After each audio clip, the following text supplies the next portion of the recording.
तो guys finally blue lock chapter 344 release हो चुका है। इसके लीक्स एंड स्पॉयलर्स आ चुके हैं, तो चलिए इसकी तरफ नजर बनाते हैं। रीसेंट चैप्टर्स में हम लोग को जिस तरीके से दिखाया गया था, जूलियन लोकी ने यहाँ पर अपना गोल कर लिया था एंड उसी में अपना इसागी योची जो सोच रहा था कि आखिर यहाँ पर क्या किया जाए। जहाँ पर करंटली इस वाले मैच के बाद हमें यहाँ पर बहुत ज़्यादा बेहतरीन सा रिव्यू दिखाई दिया गया, बिकॉज अपना इसागी का फाइनली यहाँ पर कम हमें देखने मिला है। एंड इसी के साथ इस वाले चैप्टर की स्टार्टिंग करते हैं। चैप्टर की स्टार्टिंग होती है जहाँ भी दिखाया जाता है अपना लोकी जो फुटक रहा रहता है एक गोल करने के बाद, एंड यहाँ पर ऑडियंस भी गोल चिल्ला रहती है। अनाउंसर यहाँ पर डिक्लेयर करता है कि यहाँ पर फ्रांस ने वापस से यहाँ पर लीड ले लिया एंड ये वाला जो बहुत ज़्यादा यहाँ नॉर्मल यहाँ पर फिनोमेना नहीं कहलाएगा, बिकॉज करेंटली यहाँ पर जूनियर लोग यहाँ पर है जो यहाँ पर इस पूरे मैच को यहाँ पर लीड लेके जा रहा रहता है। एंड करेंटली हमें स्कोर दिखाया जाता है जापान का 2 एंड फ्रांस का 3। इसी के साथ हमें दिखाया जाता है आईक्यू जो सोच रहे थे कि भाई ये सही नहीं चल रहा है, हम लोग आखिर क्या कर सकते हैं उसके अगेंस्ट में। एंड जो अपना गागा मारू रहता है वो बता रहता है कि भाई वो मेरे लिए तो एकदम ग्लिच है यार, इस बंदे को यहाँ से निकालो नहीं तो बहुत बुरा हम लोग के साथ होने वाला है। और रियो सोच रहा रहता है कि हम इतना फाइनली हम लोग यहाँ पर कैचअप कर लिए थे यहाँ पर फ्रांस से, लेकिन नेक्स्ट सेकेंड वापस से हम लोग लीड को यहाँ पर छोड़ दिए। एंड करासू भी सोच रहा रहता है कि आखिर क्या किया जाए, जहाँ करेंटली ये दोनों को यहाँ पर फाइट करने साथ में मिलना बहुत ज़्यादा मुश्किल होता है। एंड ईगो यहाँ पर जो टाइम देख रहा रहता है कि सिर्फ 15 मिनट बचे हुए रहते हैं मैच को एंड होने में। एंड इस मोमेंट पे बंदा यहाँ पर कॉल करता है यहाँ पर एक सब के लिए, एंड देन हमें दिखाया जाता है कि वो ओयोटा यहाँ पर आइटा को यहाँ पर भेजा जाता है सब इन के लिए। एंड अपना ओयोटा तो ऑब्वियस यहाँ पर खुश रहता है बिकॉज उसको सब इन किया जा रहा रहता है। उसके बदले हमें दिखाया जाता है कि यहाँ पर रियो को वापस से निकाला जाता है, लेकिन इसागी जो सोच रहता है कि ओटोया को यहाँ पर सब इन किया गया है, इसका यही मतलब है ना कि ईगो सान हमें यहाँ पर इंटेंशन दे रहे रहते हैं कि जिस तरीके से ओटोया जिसका यहाँ पर अच्छा खासा यहाँ पर प्रैक्टिस है यहाँ पर करासू के साथ उसकी कॉम्बिनेशन के साथ, तो इसका यही मतलब है कि हम लोग को यहाँ पर अपडेट करके एक सिग्नल मिला है जिससे हम लोग को ऑफेंसिव में शिफ्ट होना पड़ेगा। बिकॉज करेंटली सब ने रियलाइज कर लिया है कि हम लोग इस तरीके से इनकाउंटर नहीं कर सकते, हम लोग के पास कोई मीन नहीं है जिस तरीके से हम लोग लोकी को रोक सके। इसका यही मतलब है कि हम लोग को सिर्फ और सिर्फ यहाँ पर गोल के पीछे जाना पड़ेगा एंड इसी की वजह से हम लोग यहाँ पर जीत पाएंगे अगर नहीं हम लोग इस चीज़ को फॉलो करें तो। बट इसका ये मतलब नहीं है कि मैं यहाँ पर क्या कहूँ बताऊँ, मतलब कि मेरा जो यहाँ पर इसागी योची का जो स्कोरिंग एबिलिटी हो गया है वो पूरी तरीके से यहाँ पर बेकार हो चुका है। एंड यहाँ पर अब कोई इस पर यहाँ पर भरोसा भी नहीं कर पा रहा है। लेकिन सिर्फ यही मेरी बात नहीं है, बल्कि मेरे साथ साथ यहाँ पर रिन भी है जिसका यहाँ पर एबिलिटी को यहाँ पर दखल अंदाज कर रहा रहता है। बिकॉज करेंटली मैं और रिन रहता है ना इस करासू के सिस्टम के पूरे अगेंस्ट चल रहे रहते हैं एंड हम लोग को यहाँ पर एक कमबैक निकालना ही पड़ जाएगा, वरना हम लोग यहाँ पर कुछ नहीं कर पाएंगे। करंटली जो टीम रहता है ना वो करासू के सिस्टम के साथ चल रहता है एंड लोकी एंड ह्यूगो अपना अलग ही सिस्टम चला रहे रहते हैं। लेकिन इस बीच में आखिर ईगो ने जिस तरीके से मेरे को अबैंडन कर दिया, मेरे तरीके को हटा दिया है, लेकिन मैं कुछ कर भी तो नहीं सकता। आई मीन मैं क्या ही करूँगा, पूरे मैच में मैंने अभी तो कुछ भी उखाड़ा नहीं है एंड मैं क्या कर सकता हूँ अकेले यहाँ पर इनके साथ। मैं क्लियरली खुद को यहाँ पर नंबर 1 के हिसाब से नहीं देख सकता बिकॉज मैं यहाँ पर विक्ट्री को अचीव ही नहीं कर सकता।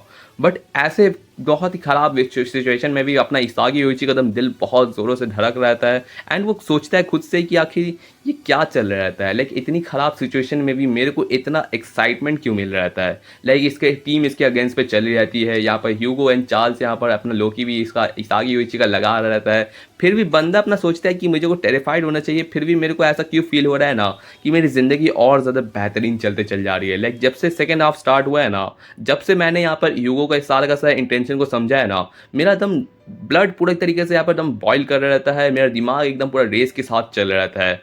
एंड ऐसा फीलिंग मेरे को हमेशा से स्टार्टिंग से बहुत बार आ चुका रहता है एंड बंदा अपना समझ जाता है कि ये कौन सा फीलिंग है। ये वो फीलिंग रहता है जिसमें मुझे किसी को क्रश करने का यहाँ पर ठानना पड़ता है, चाहे वो यहाँ पर बाकी सारे के सारे मैचेस हो यहाँ पर ब्लू लॉक के अंदर या फिर यहाँ पर न्यू ईगोलिस्ट में अपना काइजर हो जाए। उस मोमेंट पे अपना इसागी समझता है कि मैं समझ गया आखिर क्या मतलब है। मतलब जब से मैं यहाँ पर अपनी रहता है ना ज़िंदगी में यहाँ पर कुछ ना कुछ अचीव करता हूँ तो वो सिर्फ मेरे एबिलिटी से अगेंस्ट नहीं जाता, बल्कि उससे बियॉन्ड जाने के लिए मैं हमेशा तभी यहाँ पर बहुत भयानक खेल पाता हूँ ना जब मुझे यहाँ पर किसी नंबर 1 को क्रश करना हो। एंड वही मेरा मोमेंट होता है जब मैं अपनी एबिलिटी से भी भयानक यहाँ पर खेल सकूँ। एंड जब से मैं यहाँ पर ब्लू लॉक का नंबर 1 बना हूँ ना, मेरा पूरा फाइटिंग करने का प्लान पूरा चेंज हो चुका है। मैं यहाँ पर नंबर 1 का यहाँ पर स्टे होने के लिए यहाँ पर दिल लगा चुका हूँ एंड यही मेरा यहाँ पर दिक्कत चल रहा था मेरे एप्टीट्यूड के साथ, जहाँ पर अपना करासू जो यहाँ पर अपने टैलेंट के साथ यहाँ पर सारा का सारा डिफरेंस रखता है नंबर 2 नंबर 1 का, एंड उसका यहाँ पर ह्यूगो का थ्योरी भी लेके चल रहता है। लेकिन मेरा दिक्कत ये था कि मेरा टैलेंट यहाँ पर नंबर 1 का नहीं है, ना ही मेरा मेंटालिटी है, बट फिर भी मैं नंबर 1 के लिए खुद को यहाँ पर तलाश करता हूँ, अपने यहाँ पर एग्जिस्टेंस को नंबर 1 में ठोकता हूँ। एंड इसका यही मतलब है कि मैं समझ चुका हूँ कि मेरा एग्जिस्टेंस किसके लिए बना हुआ रहता है। जिस तरीके से ह्यूगो का थ्योरी रहता है वो सही है कि मेरा यहाँ पर सारा चीज़ है ना नंबर 2 के लिए एग्जिस्ट करता है, लेकिन 1% यहाँ पर है ना ऐसा परसेंट है ना जो उसने मेरा गलत ट्रीट किया है, एंड वो ये रहता है कि मेरा ईगो जिसके लिए मैं यहाँ पर अपना यहाँ पर इस मोमेंट तक पहुँचा हूँ। वहीं दूसरी तरफ अपना यहाँ पर ईगो रहता है ना, अपना ईगो शांत, वो यहाँ पर सबको हेजिटेट करने के लिए नहीं कहता है कि डायरेक्ट तुम लोग को यहाँ पर बस यहाँ पर शॉर्ट करने के लिए पीछे पड़ना है एंड अपने गोल्स के लिए सिर्फ जियो। एंड इसी के साथ मैच की स्टार्टिंग होती है। मैच की स्टार्टिंग में करासू जो बॉल आगे पास करता है, रेन अपना बारो एंड डीमन की मतलब अपना यहाँ पर जस्टी डीमन अपना हीरो शीरो तीनों की तीनों लग जाते हैं बॉल को यहाँ पर क्रॉस करने के लिए, लेकिन ऐसे मोमेंट पे अपने ह्योरी के पास बॉल आते हुए वो वापस से यहाँ पर करासू की तरफ भेज रहा रहता है। ऐसे मोमेंट पे करासू जो देख रहा था कि भाई ये बहुत ज़्यादा एक्स्ट्रा ऑर्डिनरी है, लेकिन मैं इस चीज़ को यहाँ पर समझ सकता हूँ मेरे को क्या करना है। वो किसी तरीके से बॉल पास करते हुए अपने यहाँ पर पार्टनर ओयोटा का यहाँ पर दे देता है एंड बंदा यहाँ पर ड्रिबल करते हुए आगे निकल रहा था। एंड ऐसे मोमेंट पे हमें दिखाया जाता है कि जब बॉल यहाँ पर ओयोटा के पास आ जाता है वो यहाँ पर सबको यहाँ पर डैश करते हुए आगे निकल रहता है। ऑब्वियसली उसके अंदर स्ट्राइकर का एबिलिटी है तो बंदा यहाँ पर गोल के पीछे पड़ा हुआ रहता है, लेकिन उसकी आंखों के सामने यहाँ पर पारो एंड इराडेन एंड यहाँ पर अपना यहाँ पर शीरो तीनों के तीनों लगे हुए रहते हैं पास के लिए, लेकिन अपना जो करासू रहता है वो उसको ऑर्डर देता है कि भाई ते शूट कर, एंड अपना जो रहता है ना अपना यहाँ पर ओटोया वो शूट भी कर देता है, बट उसके सामने आ जाता है यहाँ पर वापस से अपना निगा लोकी। यस बंदा आता है एंड उसके यहाँ पर एकदम फास्ट के स्पीड के साथ उसका शॉट को यहाँ पर रॉक देता है। जिस बात पे यहाँ पर अपना जो रहता है ना लोग ये बोलता है कि भाई तुम्हारा करासू एंड यहाँ पर ओटोया का कॉम्बिनेशन सही है लेकिन इतना बेहतरीन भी नहीं कि मुझे रोक सके। एंड उस मोमेंट पे यहाँ पर उसको बोलता है कि भैया अच्छा ट्राई था, लेकिन देन हमें दिखाया जाता है कि बॉल वो पास करते हुए ह्यूगो की तरफ भेज रहता है ताकि वो लोग एक और गोल के लिए यहाँ पर तलाश कर सके।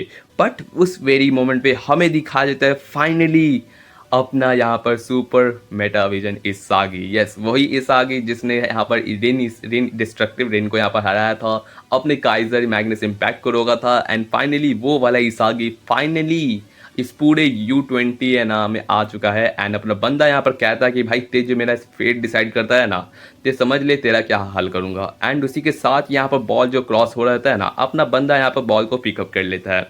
उस मोमेंट पे यहाँ पर ह्यूगो इस सारा का सारा एग्जिस्टेंस रहता है ना, जिस तरीके से इसागी आता है वो देख के शौक तो रहता ही है, लेकिन इसागी खुद के अंदर सोच ही रहता है कि दरअसल बात यह है कि मैं कोई नंबर 1 नहीं हूँ और ना ही मैं यहाँ पर नंबर 2 कहलाने के लायक हूँ, बल्कि मैं वो इंसान हूँ ना जो सिर्फ इसी वजह से जी रहा रहता है ना ताकि वो यहाँ पर अपना शाइन कर सके नंबर 1 को डिवॉर करने के लिए। एंड इसका यही मतलब है कि अपने बंदे का शाइनिंग तभी रहता है ना जब उसके सामने कोई खड़ा रहे उसका रास्ता को यहाँ पर पार करने के लिए।